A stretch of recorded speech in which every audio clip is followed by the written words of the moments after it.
Hi friends, ఇగో చిన్న చిన్న మామిడికాయ ముక్కలు అప్పటికప్పుడు చేసుకునే పచ్చడిలో నూనె ఆయిల్ వేసి బాగా కలపాలి. మిక్సీలో మెంతి పిండి కల్లుప్పు వేసి బాగా మిక్సీ కొట్టి తెచ్చి మామిడికాయ ముక్కల్లో వేసాక కొంచెం కారం పౌడర్ ఒక కప్పు వేసి బాగా కలుపుతూ ఉండాలి. కలిపినాక కలుపుతున్నాను చూడండి. అలా కలిపాక తర్వాత ఇంట్లోని చిన్న మెంతుల పౌడర్ ఉంటుంది కదా, జస్ట్ పావు టీ స్పూను మెంతుల పౌడర్ వేసి బాగా కలుపుతూ ఉండాలి.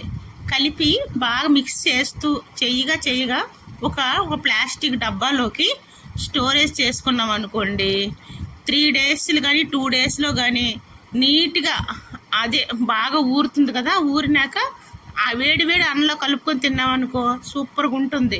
అదే ఎందుకు వృధా చేయాలని ఇంట్లో 2 మామిడికాయలు ఉన్నాయి. జస్ట్ అలా కోసి సరదాగా పెట్టాను.